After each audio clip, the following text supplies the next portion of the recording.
नमस्ते लाडले शिक्षार्थी, कैसे हैं। स्वागत है आप सबों का आर्ट्स पाठशाला के इस यूट्यूब प्लेटफॉर्म पे, जहां पर हम लोग सौभाग्य बैच शुरू किए हैं। और सौभाग्य बैच का चैप्टर वाइज कंटेंट कैसा रहेगा, एक एक दो दो चैप्टर आपको पहले हम बता दें कैसा रहने वाला है। सौभाग्य बैच को हम कैसे हैंडल करने वाले, सौभाग्य बैच का क्या वे होगा, सौभाग्य बैच में कैसा क्वेश्चन होगा, सौभाग्य बैच में कैसा नोट्स होगा, सौभाग्य बैच का कैसा कंटेंट होगा, कौन टीचर होंगे, तो उसी के तहत हम लोग जो है आपसे रूबरू डेली हो रहे हैं।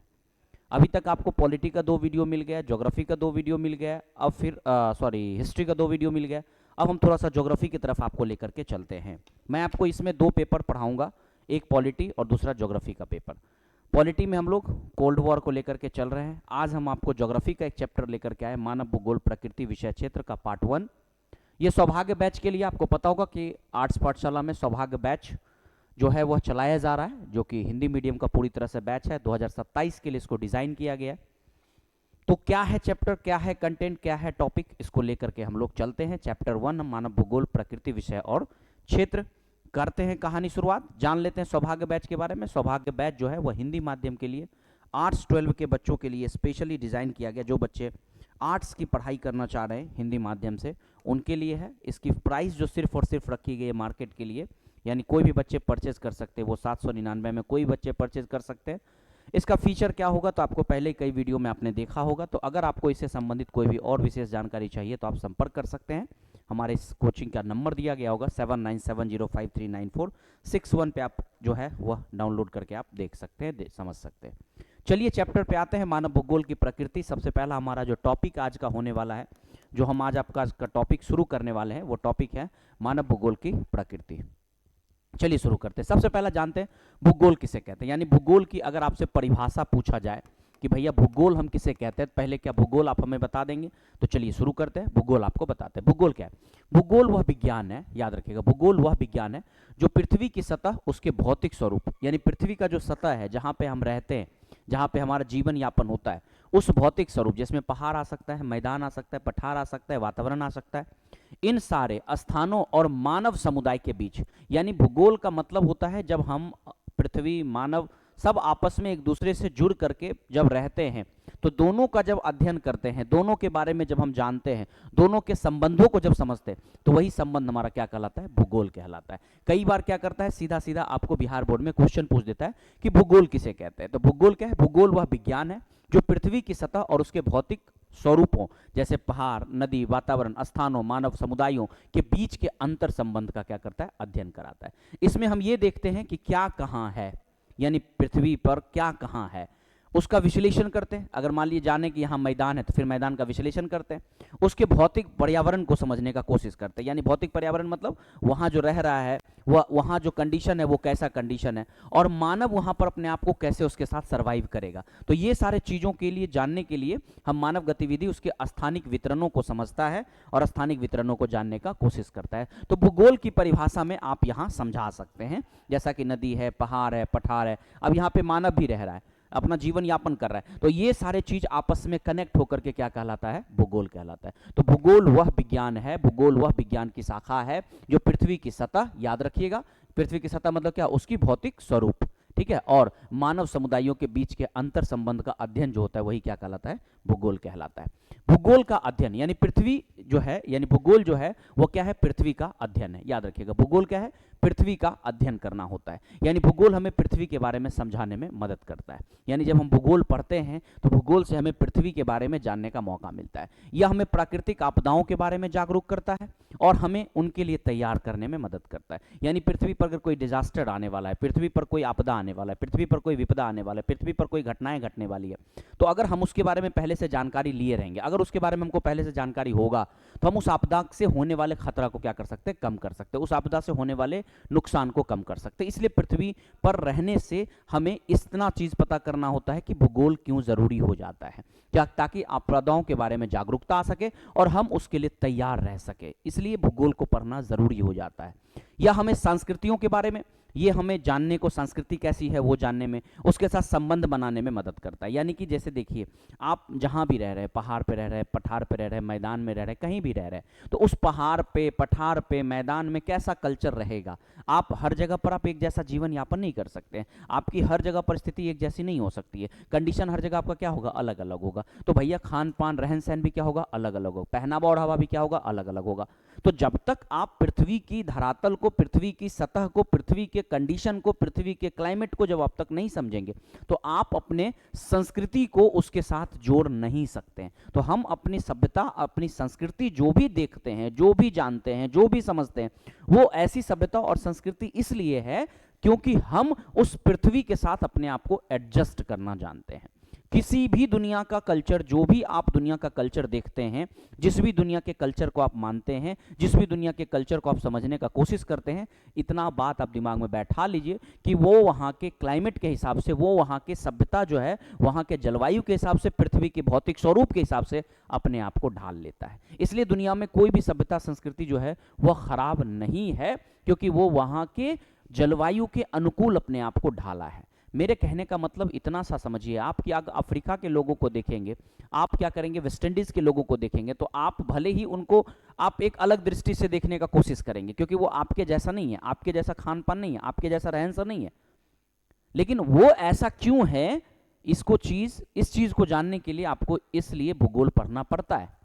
वहाँ के लोगों का खान पान कैसा है, वहाँ के लोग ऐसे क्यों रहते हैं, वहाँ के लोगों का कल्चर ऐसा क्यों है। तो ये सभ्यता, हमारी जो संस्कृति है ना, वो पृथ्वी के धरातलों से, पृथ्वी की जलवायु से, पृथ्वी के कंडीशन से क्या होता है, मैच करता है। इसलिए कहा जाता है कि जो हमारी विभिन्न संस्कृति है, हमारी जो विभिन्न क्या नाम है, जो सभ्यता है, उसको जानने के लिए और उसके साथ संबंध बनाने के लिए भूगोल को पढ़ना बहुत ज़्यादा ज़रूरी हो जाता है। तो ये बात आप दिमाग में बैठा लीजिए। यानी भूगोल हमें पर्यावरण की रक्षा करने के लिए, सतत विकास के लिए भी मदद करता है। यानी भूगोल का अगला काम होता है पर्यावरण की रक्षा करना। यानी भूगोल जो करता है, क्या काम करता है कि आपकी जो पर्यावरण है उसको बचाने में मदद करता है। यानी भूगोल का जो काम होता है वो आपको पर्यावरण से बचाता है और साथ ही साथ सतत विकास में भी क्या करता है, उसको मदद करता है। तो इस तरह से भूगोल को आप समझ सकते हैं। इसके अलावा पृथ्वी पर इसको लेकर के भूगोल, आपको पता होगा पृथ्वी, भूगोल जो है पृथ्वी का अध्ययन है, ठीक है। इरेटोस्थनीज को भूगोल का जनक माना जाता है। थोड़ा इस लाइन को यहाँ काट लीजिएगा। इरेटोस्थनीज को भूगोल का क्या माना जाता है, जनक माना जाता है। वो एक गणितज्ञ, अगर आपसे पूछे भूगोल का जनक किसे कहा जाता है, भूगोल का जनक इरेटोस्थनीज को कहा जाता है, जो कि एक भूगोलवेता, कवि, खगोल शास्त्री, पुस्तकालय के अध्यक्ष भी थे। ये इरेटोस्थनीज थे। इरेटोस्थनीज का जन्म लीबिया में हुआ, जो कि आज अफ्रीका में है, आपको पता होगा, में हुआ था। और अलेक्जेंडर पुस्तकालय के प्रमुख पुस्तकालय अध्यक्ष थे। बाद में पुस्तकालय में मौजूद जानकारी उपयोग में भूगोल के क्षेत्र में बहुत महत्वपूर्ण जानकारी दिया। इस वजह से उन्हें क्या करते हैं हम लोग, इरेटोस्थनीज को भूगोल का जनक कहा जाता है। तो कई बार आपसे एमसीक्यू में सवाल पूछ देता है कि भूगोल का जनक किसे कहा जाता है, तो भूगोल का जनक किसे कहा जाता है, इरेटोस्थनीज को। और ये कहाँ के थे, तो ये थे आपके अफ्रीका के थे। कहाँ पे थे, तो ये अफ्रीका के थे। ये भाई साहब आपको दिख रहा होगा। अब आता है भूगोल को हम कितने भागों में बांट सकते हैं। तो भूगोल जो भी अभी आपने पढ़ा, उसमें आपने दो चीज शायद गौर किया होगा। एक पढ़ा होगा पृथ्वी के बारे में, एक पढ़ा होगा मानव के बारे में। यानी जैसे आप धरातल के बारे में पढ़ रहे हैं, पहाड़ के बारे में पढ़ रहे हैं, पठार के बारे में पढ़ रहे हैं, पर्यावरण के बारे में पढ़ रहे हैं, जलवायु के बारे में पढ़ रहे हैं, अगर आप ये सारी चीजों को पढ़ रहे हैं तो ये पृथ्वी के सतह से संबंधित है, पृथ्वी के पूरे कंडीशन से संबंधित है। लेकिन जब हम आ गए इस पे, मतलब मानव जब इस पे आ गया, तो वो क्या किया, पृथ्वी पर रहने के लिए जो वहाँ की कंडीशन है उसके साथ अपने आप को जोड़ लिया। तो यहाँ पे मानव का एंट्री हो गया। तो इसलिए भूगोल को भी हम क्या करते हैं, दो भागों में बांट देते हैं। एक भूगोल जो हमारा बनता है वो कहलाता है भौतिक भूगोल, और दूसरा जो हमारा बनता है वो क्या कहलाता है, मानव भूगोल। यानी भौतिक भूगोल और मानव भूगोल, भूगोल की अगर आपसे पूछे मुख्य भाग जो है वो क्या होती है, तो भूगोल के दो मुख्य भाग होते हैं बच्चे। एक होते हैं क्या, भौतिक भूगोल, और दूसरा क्या होता है, मानव भूगोल। तो सबसे पहला हम जानने की कोशिश करते हैं भौतिक भूगोल। ठीक है, ये जो भौतिक भूगोल आपको दिख रहा होगा, यानी कि इसमें पृथ्वी की प्रकृति की विशेषताओं का अध्ययन होता है। यानी हम पृथ्वी पे जो रह रहे हैं, पृथ्वी पे जो हमारे लोग हैं, पृथ्वी पे जो हमारे कल्चर हैं, उस पे हम एडजस्ट कर रहे हैं। लेकिन उसमें हम समझते क्या है, तो पहाड़ों को, पठारों को। अब उसके साथ ये सब अपने आप को एडेप्ट कर लेता है। तो यानी इसमें पृथ्वी की प्राकृतिक विशेषताओं को जानने का कोशिश करते हैं और प्राकृतिक विशेषताओं का अध्ययन भी करते हैं। जैसे कि आप उसमें क्या पढ़ेंगे, चट्टान पढ़ेंगे, आप क्या पढ़ेंगे, मिट्टी पढ़ेंगे, जलवायु पढ़ेंगे, वनस्पति पढ़ेंगे, जीव जंतु पढ़ेंगे। ये सारे चीज़ों को आप पढ़ सकते हैं। किसमें, तो ये पढ़ेंगे पढ़ेंगे आप भूगोल की शाखाओं में। तो भूगोल की कितनी शाखा होती है? भूगोल की 2 शाखा होती है। कौन कौन? भौतिक भूगोल और क्या होता है? मानव भूगोल। भौतिक भूगोल किसे कहते हैं भैया? तो बहुत इसमें पृथ्वी की प्राकृतिक विशेषताओं का हम क्या करते हैं? अध्ययन करते हैं। इसमें चट्टानों, मिट्टी, जलवायु, वनस्पति, जीव जंतुओं के बारे में हम अध्ययन करते हैं। वहीं अगर आपसे पूछा जाए कि भौतिक भूगोल के कुछ विषय कौन कौन से हैं, तो भौतिक भूगोल में हम जलवायु को पढ़ते हैं, भौतिक भूगोल को मिट्टी को में पढ़ते हैं, भौतिक भूगोल में भूआकृति पढ़ते हैं, भौतिक भूगोल में जल पढ़ते हैं, जीव जंतु पढ़ते हैं। ये सारे भौतिक भूगोल में पढ़े जाते हैं। यानी कि पृथ्वी के विभिन्न क्षेत्रों का तापमान, वर्षा, हवा का जो सिस्टम है उसको जानना। भूआकृति में पर्वत, पहाड़, पठार, घाटियाँ, ये सब भूआकृति में पढ़ना। मिट्टी में विभिन्न प्रकार की मिट्टी, उसकी विशेषताओं को पढ़ना मिट्टी में आ जाता है। जल, महासागर, नदी, झीलें, भूमिगत जल, वनस्पति और जो भी है ये सब क्या है? आपको जल में आ जाता है। जीव जंतु, विभिन्न प्रकार के पेड़ पौधे, जानवर जो भी होते हैं ये सब मिलकर के क्या बन जाते हैं? जीव जंतु का हिस्सा बन जाते हैं। तो ये आपका भौतिक भूगोल के बारे में एक आपको छोटा सा कॉन्सेप्ट हो गया। इसके अलावा अब हम आते हैं मानव भूगोल। तो मानव भूगोल किसको कहेंगे? तो मानव भूगोल का मतलब होता है इसमें मानव समाज और पर्यावरण के बीच संबंधों का अध्ययन किया जाता है। यानी मानव भूगोल किसे कहते हैं? तो मानव भूगोल में 2 शब्दों को आप याद करिएगा। एक तरफ आया हमारा कौन? प्रकृति, नेचर आया। दूसरा तरफ कौन आया? मानव आया। तो मानव ने क्या किया? नेचर को अपने हिसाब से, नेचर के हिसाब से अपने आप को ढाल लिया। तो यही दोनों मिल करके जो भूगोल को बनाया, उसी भूगोल को हम क्या कहते हैं? मानव भूगोल। जैसे एक छोटा सा आपको हम एग्जाम्पल बताएं कि हम अभी पढ़ा रहे हैं, तो स्टूडियो से पढ़ा रहे हैं, सपोज करिए। तो ये कहाँ है? तो ये घर, एक रूम बना हुआ है। रूम कहाँ है? तो एक बिल्डिंग में है। बिल्डिंग कहाँ है? तो पृथ्वी पर है, यानी सतह पर है। तो अब उस सतह का उपयोग करके हमने बिल्डिंग बना लिया और हम अपने बिल्डिंग को बना के इस एक्टिविटी को कर रहे हैं। तो हमने इस्तेमाल किसको किया? धरातल को। पहला पॉइंट।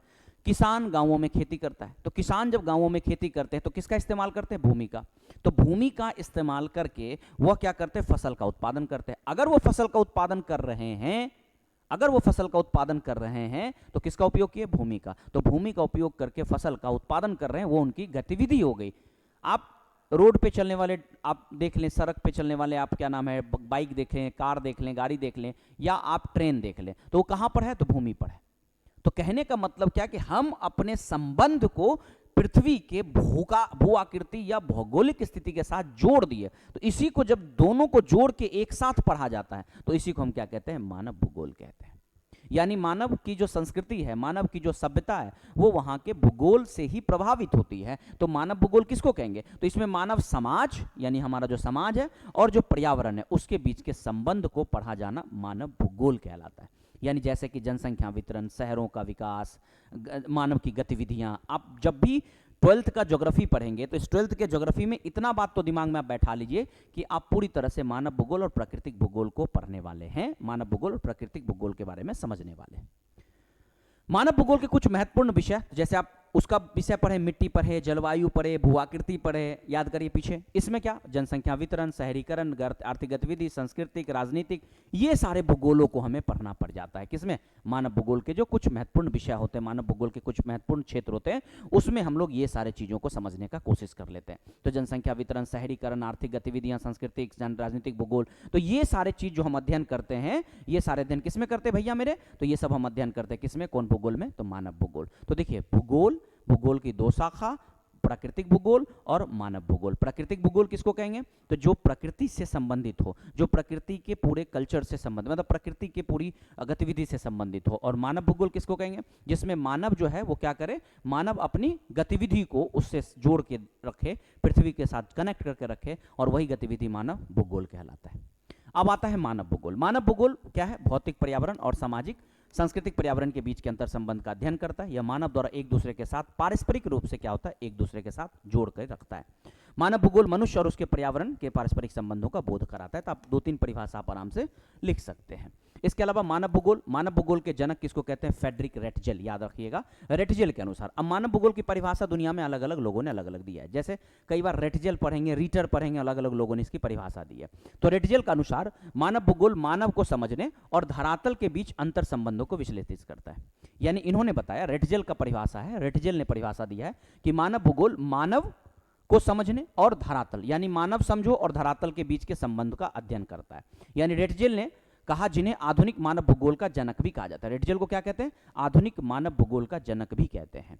उन्होंने एक पुस्तक लिखी जिसका नाम है एंथ्रियो, याद रखिएगा, ये जो एंथ्रोपियोजोग्राफीज आप बुक देख रहे होंगे ये उन्होंने ही लिखा है, और उसमें उन्होंने लिखा है कि मानव को जीवित रहने के लिए वातावरण के साथ सहयोग प्राप्त करना अनिवार्य है। क्योंकि जब तक आप पर्यावरण के साथ अपने आप को संबंध जोड़ के नहीं देखेंगे, जब तक कि पर्यावरण के साथ अपने आप को जोड़ करके नहीं देखेंगे, तो आप कैसे जीवित रहेंगे? हम सांस ले रहे हैं, तो ये सांस जो इनहेल होकर ऑक्सीजन, कार्बन डाइऑक्साइड, नाइट्रोजन जो हमारे बॉडी में जा रहा है ना, तो ये कहां से जा रहा है? इस पर्यावरण से जा रहा है। तो पर्यावरण पे हम अपने आप को क्या कर दिए? निर्भर कर दिए। तो वही बात यहां पे भी कह रहा है। एलन सी सेप्पल जो थे, जो कि कहा जाता है मानव भूगोल, उन्होंने एक परिभाषा दिया है कि मानव भूगोल अस्थिर पृथ्वी और क्रियाशील मानव के बीच का संबंध है। यानी पृथ्वी कैसा है? अस्थिर है।